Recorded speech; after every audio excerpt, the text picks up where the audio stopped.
Good afternoon and welcome to People's Voice on Voice of the People television, where we amplify the concerned stories, perspectives and voices of Nigerian citizens. My name is Adefunke Jaisimi. And today on the show, we are diving into some of the most pressing issues facing our nation at the moment, from politics to security to justice and accountability. Our show is dedicated to providing a platform for constructive dialogue and collective growth, and we are excited to explore these topics with our audience. So one of the key issues we will be discussing today is the ongoing trial of Senator Natasha Akpoti-Uduaghan, who appeared in court to answer charges of alleged defamation against Senate President Godswill Akpabio and former Kogi State Governor Yahaya Bello. This case raises important questions about the limits of free speech and, yes, free speech, accountability, and being responsible for our choice of words, and the role of politicians in shaping public discourse. As we follow these stories, we will be asking questions around the implications of this case for Nigeria's democratic development and how we can balance the need for accountability with the right to free expression, particularly with interest in women in government, women in politics. It's been a long conversation. Yesterday, we had a background into all of this with women groups coming out to say that an attack on one woman in governance is an attack on the future of women in politics in Nigeria. But we'll bring you more updates on that story. Meanwhile, in the world of politics, Major Hamza Al-Mustafa, a former chief security officer to General Sani Abacha, has declared his intention to run for president in the year 2027 general elections under the Social Democratic Party, SDP. For those who may not be familiar, well, Major Al-Mustafa is a well-known figure in Nigerian politics, having served in various capacities during the Abacha regime, military regime specifically. He was a key player in that regime security apparatus and was known for his role when it comes to the laws and order in Nigeria at the time. But for a lot of supporters, Al-Mustafa's candidacy is significant given his background and experience in security and governance. Well, want to know what your thoughts are on his candidacy. But as we consider his vision for Nigeria's future, we'll be asking what are the key challenges facing our nation and how can persons like Al-Mustafa help to address them. You know, it's quite interesting to hear him say that he's heartbroken seeing how this situation in Nigeria is. But this and more we'll be talking about on the show today. And in the Southeast, concerns about security and justice are top of mind, particularly in light of recent attacks by herdsmen in Enugu State's Aha and Mofo community, located in Isi-Uzo local government area. Former presidential candidate of the Labour Party, Peter Obi, has called on the federal government and state authorities to take action to protect citizens and bring perpetrators to justice. However, the governor of the state, Peter Omba, has pushed back, arguing that Enugu State remains one of the safest states in the country, Nigeria. As we explore this issue, we'll be asking what are the root causes of this attack and how can we work together to get sustainable solutions that prioritize the safety and well-being of all Nigerians. And on the part of leadership, is this too much to ask for accountability from our leaders when situations like this come up? What's it about opinions and counter opinions about what the reality of the people are?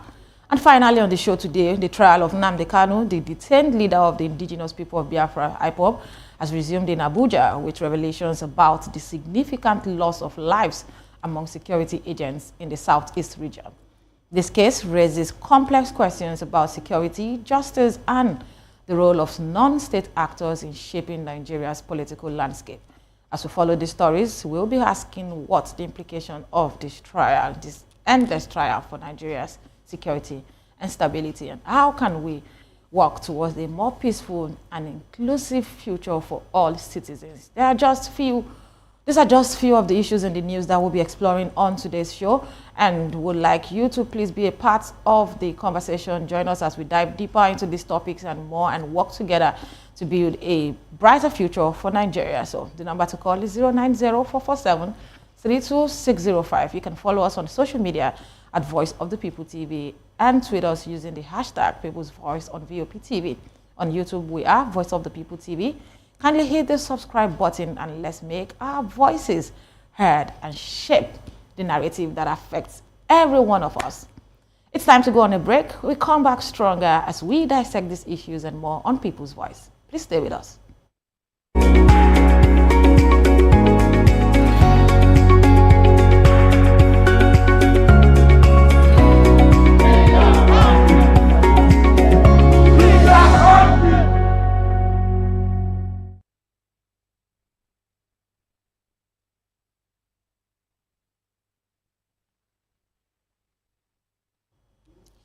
All right, thank you so much for staying with us on People's Voice on VOP TV. We are discussing the looming insecurity in Nigeria with a focus on Enugu State, Eha Amofo community in Izi-Uzo local government area.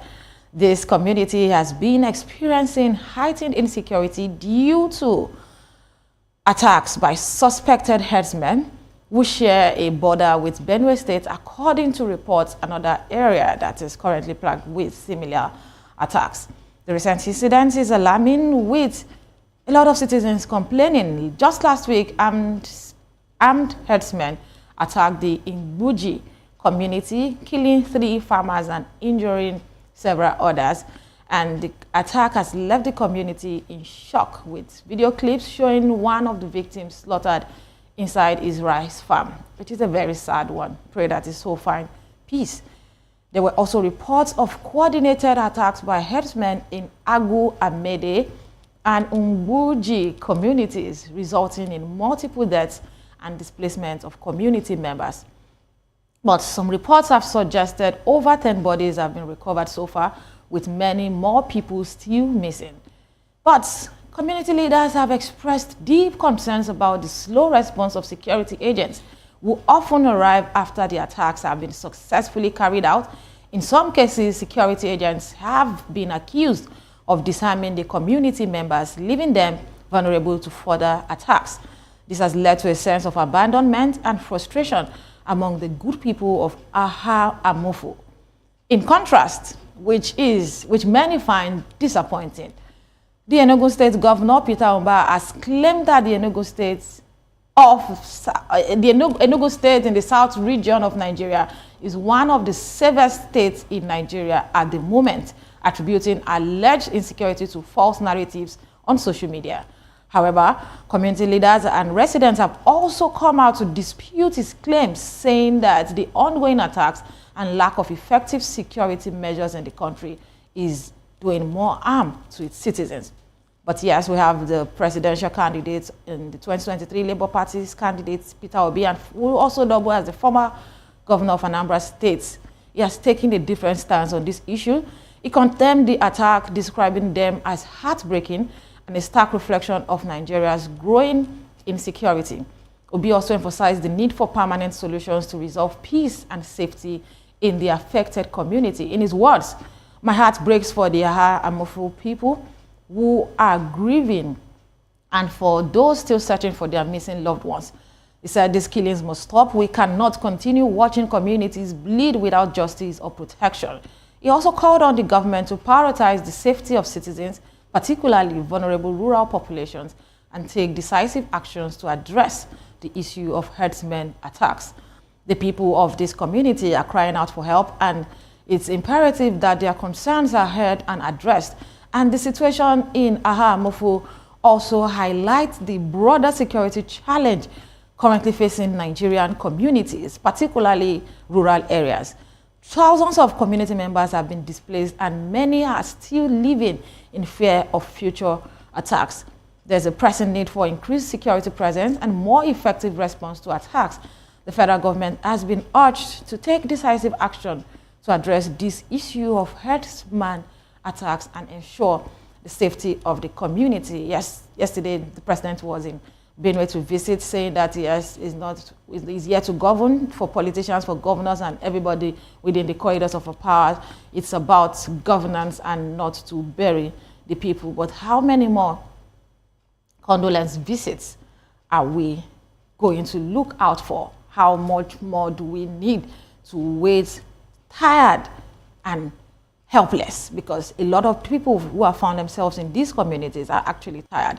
And it is important to understand the implications of this, because the safety of one Nigeria is the safety of every Nigerian. And when any Nigerian is under threat or attack, it is a serious concern for everyone. But it's not a conversation to have alone. I'm being joined by VOP TV in-house senior analyst. And on a lighter note, first time after becoming a doctor on People's Voice, it feels interesting to call you doctor. I mean, that's Mr. Anosike is still now.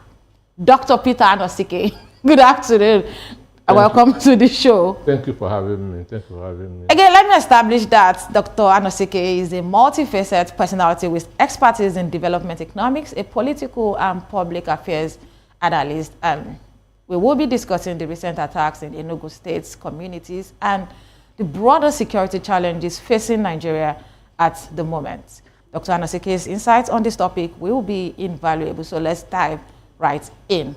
Dr. Anosike, we can't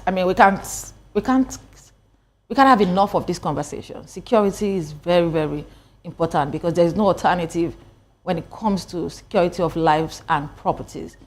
Let's start with the governor's response to the crisis. How can Governor Peter Mbah claim that Enugu is one of the safest states in the country when Aha and Mofo community is experiencing heightened insecurity and attacks by suspected herdsmen, even coming to say that most of the videos are old videos and all? I mean, what do you make of his position? Well, Peter Mbah is somebody who I knew very well as far back as 2003. He's somebody who I knew very well, even when he was doing his NYSC. That's when I met him for the first time in the chamber of the person that he did his NYSC, understand? Because he studied he read law in Buckingham University. So, but he is living in denial because Enugu can be compared to Borno, to Katsina, to Benue, and to Plateau State. Right now? Right now. After that, it is in the Enugu State that some women about 2 months ago came out to protest over their families that were killed. And the policemen and the army used the tear gas on them. So you can, this has been happening over and over. So the governor saying that Enugu is one of the most peaceful, Enugu is one of the most security affected states in the southeast.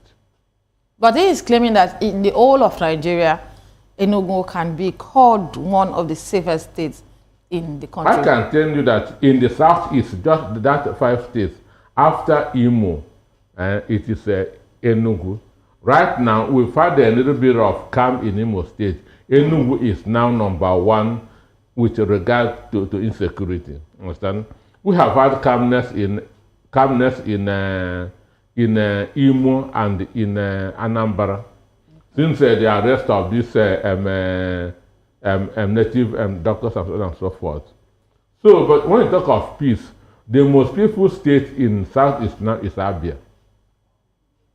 How many times have we heard Abia in the news with regard to insecurity? Understand? So will you credit the insecurity in Enugu to the fact that it shares border with Benue State? One, Enugu has Enugu State, mostly in Nsukka. Understand me? Nsukka is where Ozo one, Isiozo, Ihamufu. Understand? They have common boundaries with Kogi and Benue State. Even you will not know when you pass through Nsukka, that's also one, and enter Kogi State. So they share common boundaries. But the truth is that Enugu has a solid military formation. 82 division is in Enugu, 82 div. Okay. We have 81 division at Onikwa here. That's Onikwa in Lagos. Oniko, okay. Oniko has 81 div. On the island. Enugu has 82 division. Enugu has barracks at Okonano, at Abapa, at Nsukka itself. Understand me? So they have a strong military presence in Enugu State. And Enugu is not a very big state. There's no local government that you cannot access within 1 hour. Within Enugu State? Within Enugu State. Wow. There's no local government you cannot access within 1 hour. So that this is happening and that no arrest is being made, it shows that some people are being protected. But the truth is, the governor is more concerned with politics than the welfare, than security of his people. Well, why should any governor who was elected to protect the people be more interested in politics than governance? 90% of the first-time governors are more concerned with their second term than the security of their people. And the Peter Mba is one of them. Even Peter Mba is now working with somebody in the northeast to become his vice president. Understand me? Peter Mba? Peter Mba, I'm telling you. And even this game even started before Tinubu was sworn in. So May, what we would like to understand now is, if he's trying to be vice president to somebody from the northeast, in which year? Because if this is his first term. 2031. Okay, so the projection is for being a governor for 2 terms and maybe becoming the vice president. Qualify as a vice president. Presidential candidate. But to qualify, you must not look bad in the book of the North. That's what is happening. These are heavy allegations. This is what is happening. To qualify, you must not look bad in the book of the North. So that's why women who were protesting that their children were killed were sent by Peter Mba to go, and police were sent to go and tear gas those women. Soldiers were sent to go and beat up those women. Because he wants to look good in the presence, in the book of the people from the North. So that's why, with what is happening on a daily basis, he's still saying that Enugu is peaceful. Okay, so with the history that you've helped us with information around the security presence and, of course, investment in Enugu State. But in the light of the governor's claim that Enugu is one of the safest states, how do you explain the persistent attacks in Aha Amofu community? And what concrete action will the government take to ensure safety and security of the community? Because a community or a state as guarded as Enugu State shouldn't have situations where things like this will happen and you won't be able to hold on to perpetrators or even have made arrests. So I have just told you the reason why. The governor don't want to look bad. That's in the book of the people in the North. At the expense of his own people. At the expense of his own people. At the expense of his own people. Because Nsukka is an agrarian area. Understand me? There's no industries in Nsukka. At a point in time, Nsukka wakes up when the University of Nigeria Nsukka is on, and dies when school goes on vacation. There's no industries in Nsukka. Understand me? So it's just an agrarian area because, as I say, they have common boundary with Kogi and the Benue. And this is an agrarian area. Right. Understand me? So these headers come, understand me, they are for pasturing. But they came with AK-47, giving them advantage over the farmers. Understand me? Right. And when you want to resist them, they will shoot. And when they shoot, they go scot-free because these people have been treated like sacred cows. Even when you want to fight them, the police, the government will be against you. But the president yesterday said that the lives of citizens are way more important than that of cows or animals, as it were. These are contradictory statements, Mr. Anosike, because if there is a governor who is supposed to protect the people in his own state, yes, they are known for farming and how they run their business when school is on and all of that. But it is important that there is somebody checking on these people. The reality, would we say that the governor is not in tune with the reality of the people in that state? Because he coming out to say that, oh, most of the videos posted on social media are actually old images or things that even happen outside the state just for people to paint the state in a bad light. Old images generated from where? Old videos generated from where? Understand me? So what will be the reason for anybody trying that to paint the government bad? What will be the reason for every state is grappling with their own problem. Right. Understand me? So who will leave his own state and want to paint Enugu state bad? This thing has been reoccurring. It didn't start today. But the governor is more interested in 2027 and 2031. But these are the same people that will still vote for him in 2027. So are they voting in Nigeria? Understand me? Our votes counting in Nigeria.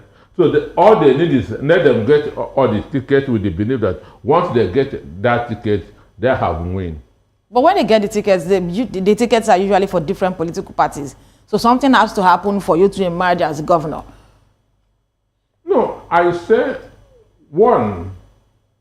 He came on board under controversial circumstances. You remember that his case dragged up to the Supreme Court. Right. And I know that if he's given a Bible to swear if he won the election, his wife will tell him, don't swear. Wow. Let's talk about accountability and action. What concrete actions has Governor Umba taken to address the root causes of the herdsmen attack in that community? Because for him to come and say that these things are not recent, then he must have taken some actions. Are you aware of anything or action taken by the governor to address the root causes of this issue? Is it about sharing boundaries with these already vulnerable communities? Talk about Benue State and Kogi State, or there is more to look into within the state as to what exactly is happening, threatening the security of the people? For me, as we speak, what is happening in Benue and in Plateau State has not gotten to Enugu State. Okay. Understand me? So Benue and Plateau State is a mission to take over the lands. Understand me? Because they say because there is this belief that that Ottoman Danfodio conquered up to Benue State. Therefore, it is their own. Supposed to be in northern state. Understand me? But it is in the north central. During the Jihad War, that Ottoman Danfodio, that his men got to Benue State, and anywhere that their legs touch is their own. So that's the takeover that is going on now in Benue and in Plateau State. That's why. Not herdsmen, not farmer no. That's the deception. Not community clashes. That is deception. There's no communities fighting each other in Benue. Understand me? It is people who came under the guise of herdsmen. So would you say it's an invasion? It's an invasion now. Tortif said the truth yesterday. Yeah, we saw that video and we spoke about it on the show. So Tortif said it. He said this is not a accommodation problem. It's not trying to turn around. As you said, it's not about being tolerant or trying to. It is genocide. It is a mission, sack the whole village and take over the land. If you know when Agatu massacre happened, the people up to today, Agatu has not been rebuilt. The people in Agatu are now living in IDP camps. The people, the communities that were sacked yesterday, they will also go to IDP camp. Yelewata. Yelewata. And the mind you, Tinubu came and said, why have no arrest been made? Yeah, he asked that question. But if you after 5 days, now compare that to when some Northerners were killed in Uromi. In Edo State. Edo State. Within 24 hours, 14 people had been arrested and taken to Abuja. So this shows you that... With the governor of Edo State even visiting Kanu'S State in person, not even sending... Going to beg them, understand me? So this shows you that we are in George Orwell's Animal Farm, where some animals are more equal than the all others. Animals are not equal. But Mr. Dr. Anosike, let's come back to Enugu State. If it's not about land grabbing or invasion, so what exactly is the peculiarity of the situation in Enugu State? This is pure herdsmen issue. In Enugu State. Herdsmen and farmers. Understand me? For me, I will give you the real gist. Okay, let's have it. Understand me? Because one, both my secondary school and first degree were in soccer. Okay. So I know soccer like I know the back of my hands. So for now, what is happening in Benue is not what is happening in Soccer. Soccer is a pure herdsmen and the farmers issue. All right. But the herdsmen have advantage with their AK-47. So, and Nnamdi Azikiwe said it's only a madman that will confront somebody with a gun. So these herdsmen have their guns. The farmers have their hoes and cutlasses. There's no way they can confront them. Understand? Right. So, but the governor is not interested in the welfare of the people. His own interest is his second term and running as a vice presidential candidate in 2031. Dr. Anosike, if you say that these herdsmen have AK-47, so what you're trying to say is that the herdsmen in these communities are not regular business people. Is that what you're saying? Because if it's just about business, it's supposed to be herdsmen going about rearing their cows or cattle, whatever, no, and farmers doing their thing. They go to the farms now. They go to the farms.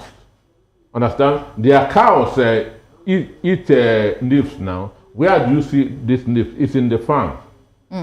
The farmers may want to put up a resistance. That's where that's how all these things. So they are not regular businessmen that way, because I mean, if you are out to attack people that will stop you from ruining their crops, then there is a problem. There might be an ulterior motive. Don't you think so? No, I'm telling you that the fact. What's happening in Enugu is different from what's happening in Benue. So it's just a clash of interest. It's business interest, because herding is a business, farming is a business. Understand me? You come to destroy my own business.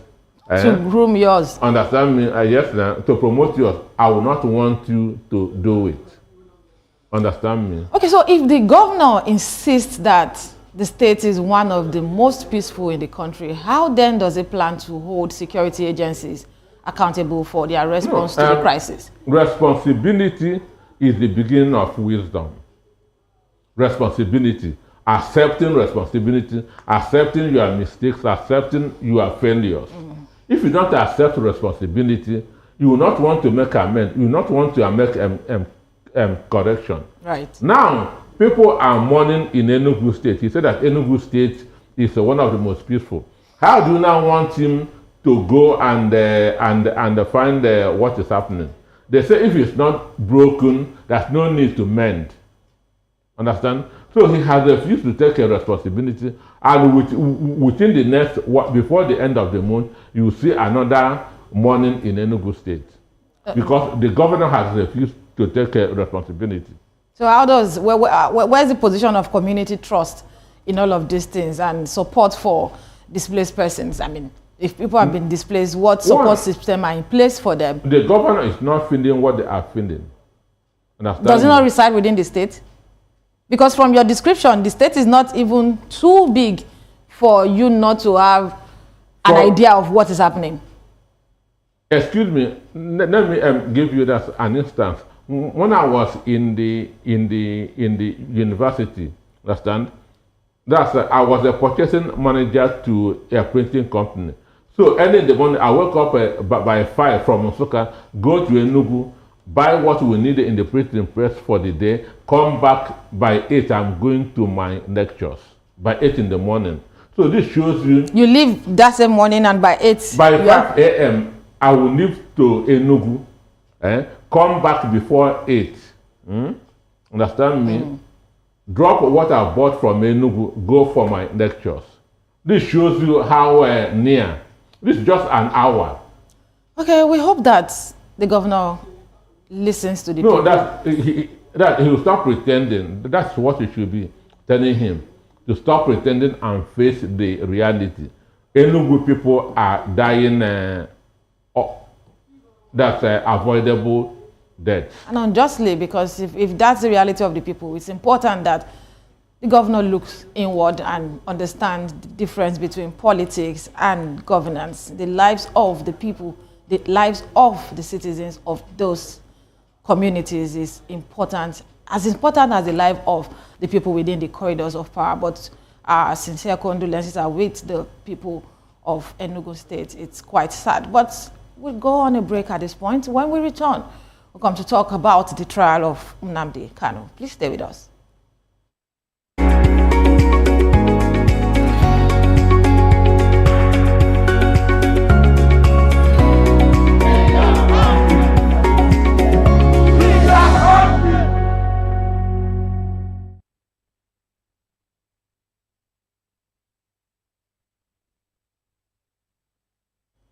Many thanks for staying with the People's Voice. Yes, we've had so many conversations today. I mean, these topics are quite sensitive, but yeah, Nigeria is ours. We are all, we have brothers, sisters, that's what we are to ourselves. But let's move straight to Abuja. The trial of Nnamdi Kanu, leader of the indigenous people of Biafra, Ipob, has brought forth disturbing allegations just at the time where we thought that this is going to be maybe easier, but a Department of State Service DSS witness testified that between 170 to 200 security agents lost their lives in the southeast due to Ipob's activities.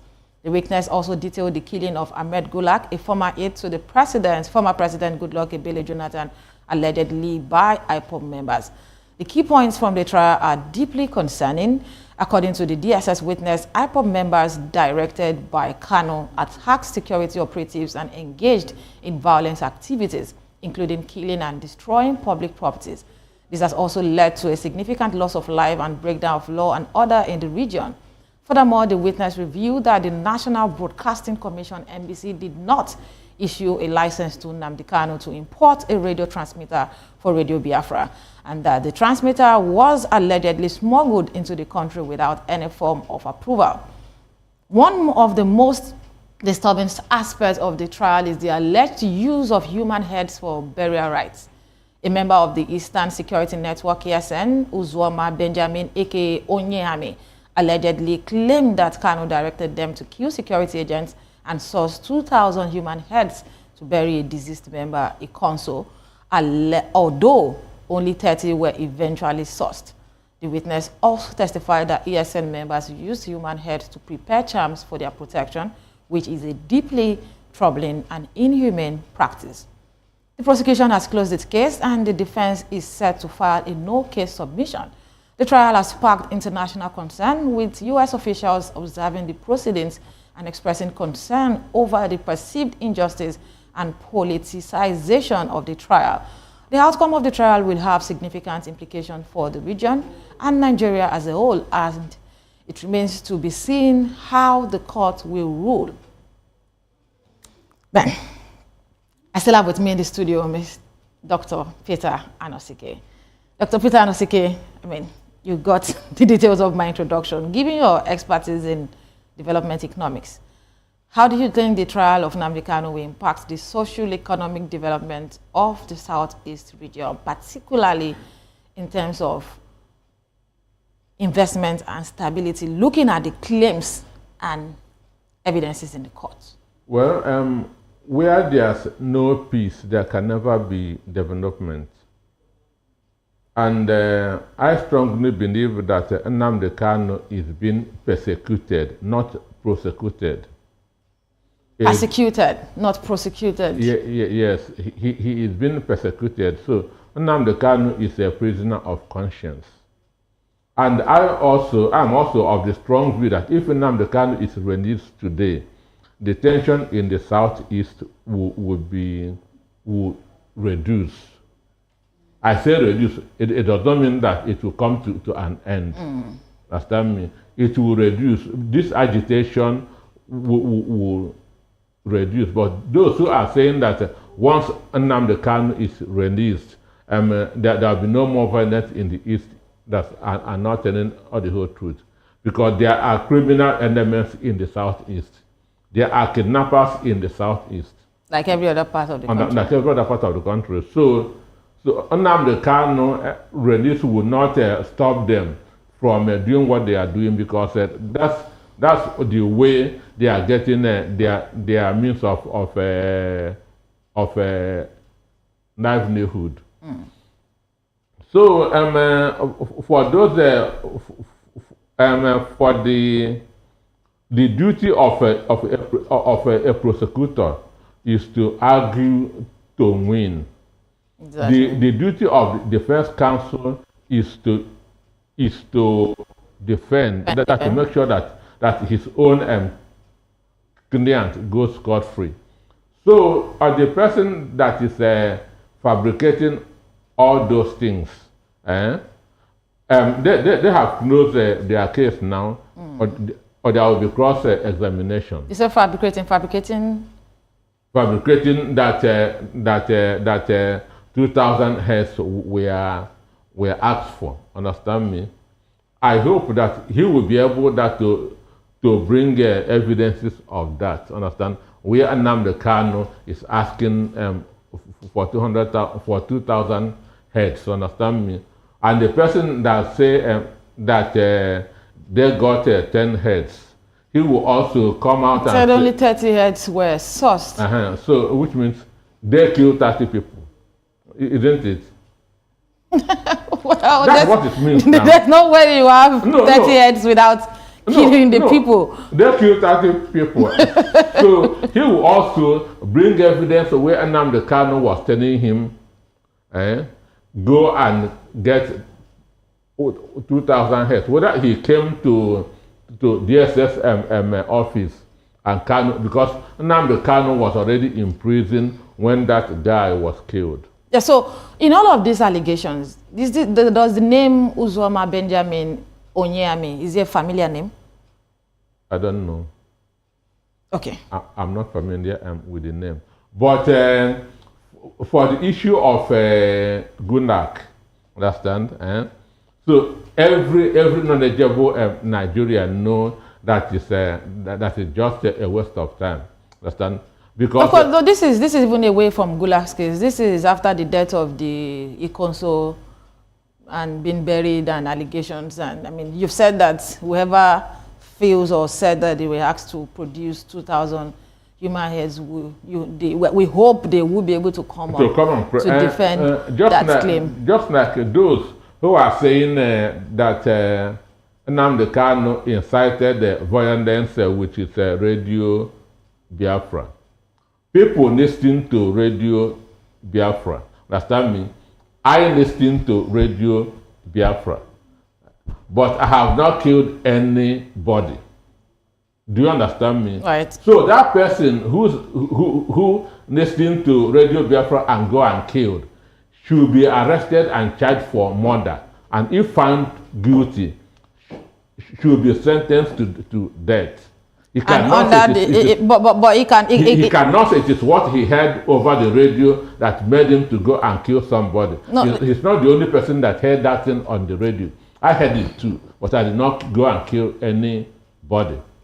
Well, you've written extensively on leadership and economic development. In light of the allegations against Nnamdi Kanu and the Ipob, what role do you think that leadership plays in perpetrating or resolving conflicts in Nigeria?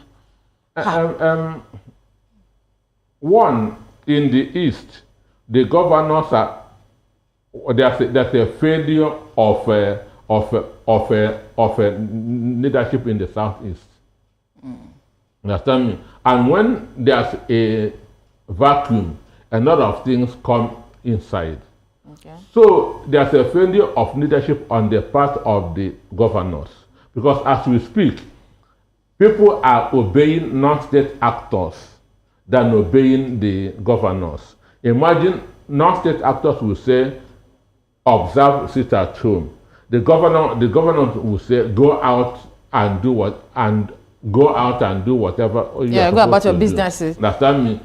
They will not obey the governor, so that they will obey the non-state actors. What does that show you? Failure of leadership, and that's the main reason why this is happening. Understand me? The ESN came into being because the governors, just like in Enugu, are not protecting their people. So is it enough to become lawless to fight for what you want?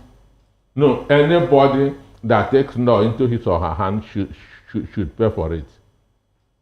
So putting this side by side, saying that the governors were not, maybe irresponsibility on the part of leadership. It's important that we understand all of these things, because the role of leadership plays a lot when it comes to what is happening right now and how to resolve conflicts. But also, how can leaders work towards promoting peace and stability in the region? One of the criteria for being a leader is empathy. Being able to feel what the people are feeling. Understand me? Right. People cannot be walking about. You are going on a Rolls Royce, and you are saying that you are their head. Understand me? It means that you and them are not on the same page. Understand me? You cannot tell them go out and fight, and you are in your house drinking beer. Understand me? If you want people to go out and fight, you should lead that fight, or your son should lead that fight. That's leadership by example. Understand me? Then you should be practicing what you preach. But when you talk about fight, don't you think that there is a bridge, or there's a gap? Not bridge now. There's a gap between the position of those agitating and the position of those in government, because you can come out together as one to fight for a cause if you agree on something. But in a case where your positions are not even the same, what exactly is supposed to be fought for? No, those that are agitating because they are not benefiting from the system. But there are still people that still go about contesting for election, and there are still citizens that still come out to vote for them. So some are agitating, some still believe in the structural system of governance in the country. Agitating are not benefiting from the system. The political office holders, the governors, the senators are benefiting. So there's no way both of them will be on the same page. What about citizens? Are you saying that the governors, the senators, and those holding political offices don't have followers at all? Okay. They have loyalists. Okay, let me give you an instance. In America, about 2-3 days ago, there was a protest. No King protest. Understand me? It happened on over about 210 centers in America. 5 million people came out to protest. Understand me? America has a population of over 350 million people. Understand? So there's no way 350 million people will troop out to the street. Some people must do it on behalf of others. So the same thing that is happening, but for me, if you want to protest, go out and protest. Don't infringe on the rights of other people. Do you understand me? Exactly, because if you say that, yes, some people must do it for some other people, the reality is our needs will not always be the same. That is so whether some people will go out while some to do it for other people does not still mean that it is in the interest of everybody. No matter what your position is, no matter what your demands are, there are certainly people that do not agree with that line of thought. Jerry Bentham, one of the popular German philosophers, right, said in 1885 that the purpose of government is the happiness of the greater number of people in a society. He said happiness of the greater number of people, not everybody. You know that there's no way everybody will be happy. Understand me? There's no way everybody will be happy. So we are looking at the greater number of people in a community, in a state, in a country. So in every system, both bad or good are favoring some people. Okay. This inflation is people are becoming richer, millionaires. True. During COVID, we had 500 more billionaires during COVID. You Google it and you see it. During COVID, when they said lockdown. Yeah, I get it. 500 billion. So every system, whether bad or good, is benefiting some people. Well, let me get personal with, as a football enthusiast, maybe a professional footballer too.